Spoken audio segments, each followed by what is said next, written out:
Kalau segala sesuatu harus ada sesuatu di dalam Al-Quran dan hadis tegas untuk memerintahkannya atau melarangnya, kalau begitu cara kita beragama, kita nggak bisa beragama.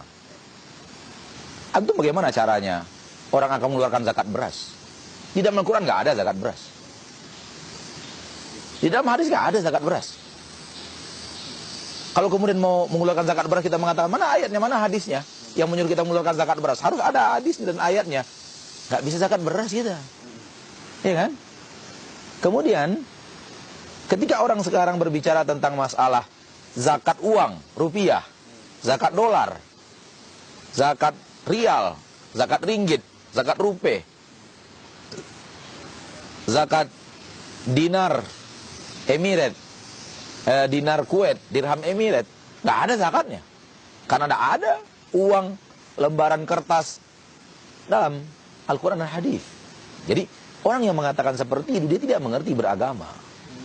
Bahwa agama itu tidak mutlak semuanya harus tertera di dalam Al-Quran dan di dalam hadis.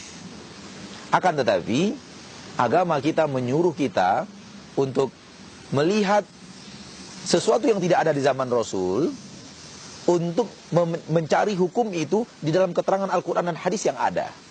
Mana yang lebih dekat pemahamannya kepada kebenaran atau kepada kebatilan? Mana yang lebih dekat pemahamannya kepada kehalalan atau keharaman? Begitu caranya.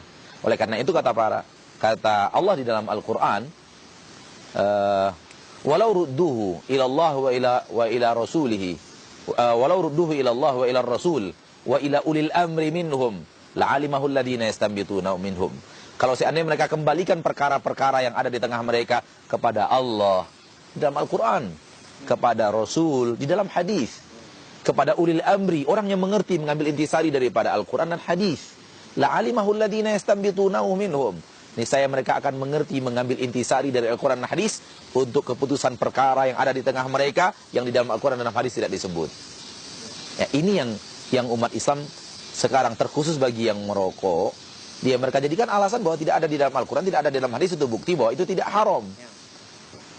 Nah, ini tidak benar. Ada di dalam agama kita yang namanya bahasan yang dilihat ayat-ayat Al-Quran, dilihat hadis-hadis Rasul kita tercinta, kemudian dari ayat Al-Quran itu dan hadis itu diputuskan perkara yang di tengah mereka yang sebelumnya tidak ada di zaman Rasul. Kita semua sepakat di zaman Rasul orang tidak ada ngerokok. Oleh karena itu tidak akan ada ayat yang bicara tentang rokok. Bahkan mungkin di zaman para sahabat setelah Rasul meninggal tidak ada rokok, di zaman tabi'in tidak ada rokok, di zamannya Imam Syafi'i tidak ada rokok, di zaman berabad-abad umat Islam tidak mengenal rokok. Rokok baru ada kemudian di abad yang terakhir. Bagaimana mungkin kita minta ada Al-Quran yang berbicara tentang rokok, ada hadis yang berbicara tentang rokok, nggak masuk akal. Iya kan? Akhirnya kita kembalikan kepada para ahli ilmu. Ahli ilmu melihat apa yang ada di dalam rokok dan melihat ayat-ayat yang terkait dengan hal tersebut di dalam rokok. Maka ditemukanlah beberapa ayat berbicara tentang rokok secara kandungan makna, bukan secara tekstual, nas tegas gitu. Secara kandungan makna, bahwa ada beberapa ayat yang berhubungan dengan rokok. Di antaranya adalah ayat Allah Subhanahu wa taala yang mengatakan wala taqtulu anfusakum. Jangan kalian bunuh diri kalian.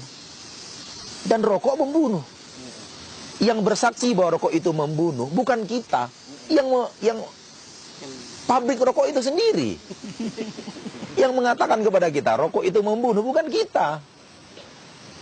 Bahkan bukan dokter. Kalau dokter saja ya mengatakan itu akan membunuh dan membawa kepada kematian, dan itu mengandung racun-racun yang akan berbahaya untuk tubuh, itu cukup untuk membuat kita mengharamkannya. Apalagi sekarang orang yang memproduksinya mengatakan ini akan membunuh kalian. Maka di dalam Al-Quran itu adalah hal yang persaksian yang paling hebat, yaitu yang bersaksi itu orang dalam sendiri. Wa syahida syahidun min ahliha. Orang yang ada di dalam, di tengah-tengah mereka membuat persaksian akan buruknya rokok itu. Maka ayat ini, jangan kalian membunuh diri kalian sendiri, itu mencakup bahasan rokok. Karena rokok bisa membunuh, maka dia masuk ke dalam bahasan ayat ini. Jangan bunuh diri kalian sendiri. Kemudian rokok juga berhubungan dengan hadis Nabi la dharara wa la dhirar. Nabi mengatakan jangan kalian memberikan mudarat untuk diri kalian dan jangan kalian memberikan mudarat untuk orang lain. Nah, hadis ini walaupun di zaman Rasul tidak diucapkan tegas untuk rokok, tapi di dalam cakupan maknanya fahwal kalam itu mengarah kepada itu. Karena rokok membahayakan dirinya sendiri dengan ijma para ulama, dengan kesepakatan seluruh para ahli kesehatan, itu membunuh diri sendiri. Memberikan mudarat, bukan membunuh, memberikan mudarat untuk diri sendiri. Ya kan? Nah, ini menunjukkan bahwasanya sesuatu yang akan memberikan mudarat untuk kita nggak boleh. Rokok masuk di situ. Nah, kemudian di dalam hadis jangan memberikan mudarat untuk orang lain. Rokok juga masuk di situ. Ya kan? Oleh karena itu, hadis ini bicara tentang rokok. Secara kandungan maknanya bicara tentang rokok. Kemudian juga ayat Allah Subhanahu wa taala wala tubadzir tabdzira. Jangan kalian melakukan perbuatan mubazir. Rokok lebih daripada sekedar mubazir. Mubazir itu antum beli rokok, setelah itu antum bakar, antum biarkan saja rokok itu terbakar sampai habis. Itu mubazir. Itu mubazir.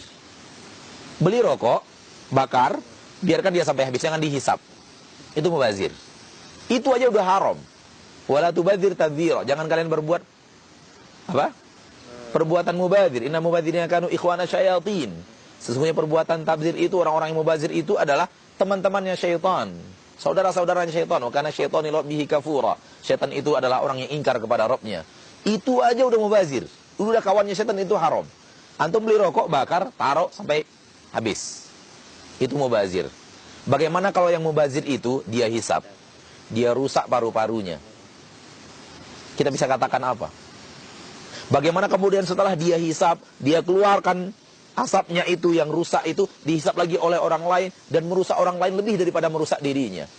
Perokok pasif lebih daripada perokok aktif. Kemungkinan mereka untuk terserang itu lebih daripada perokok aktif. Dan bagaimana lagi? Mubazir saja sudah kena, memberikan mudarat untuk dirinya sudah kena, memberikan mudarat untuk orang lain sudah kena. Jadi banyak hal yang harus diketahui oleh para perokok, bahwa tidak mesti harus nas tegas dari Al-Quran, tidak mesti harus nas tegas dari hadis Nabi, baru dengan itu kita mengklaim bahwa sesuatu haram. Begitu. Tidak, sama sekali. Ya kalau begitu kita harus mencari hadis yang menyatakan bahwa konser dangdut haram. Gak ada. Karena Rasul gak pernah mengenal dangdut. Kita harus mencari ayat, rock, nyanyi rock itu haram. Gak ada. Itu loh. Ya kan? Nah, kita harus mencari panti pijit haram. Gak ada di dalam hadis Nabi panti pijit. Al-Quran gak ada panti pijit. Yang ada apa? Wala taqrabu zina. Jangan kalian mendekati zina. Hal yang mengarahkan kepada zina semuanya haram. Gitu loh. Jadi hal yang seperti itu harus diketahui oleh mereka. Kemudian ayat yang berhubungan dengan firman Allah Subhanahu wa taala, Nabi itu diutus oleh Allah untuk menghalalkan yang baik-baik dan mengharamkan yang buruk-buruk. Tugas Nabi itu adalah yuhillu lahumut thayyibat, menghalalkan untuk kalian yang baik-baik, yang suci-suci, wa yuharrimu alaihimul khaba'ith, dan mengharamkan untuk mereka seluruh yang buruk-buruk, yang tidak baik. Dan semua orang sepakat rokok itu tidak baik. Termasuk perokok sendiri tahu rokok itu rusak. Jadi dia masuk ke dalam ayat ini. Kalau kita tanya rokok ini baik atau tidak baik, orang akan mengatakan tidak baik. Ya sudah, yuharrimu alaihimul khaba'ith. Nabi itu mengharamkan seluruh yang tidak baik. Wallahu a'lam.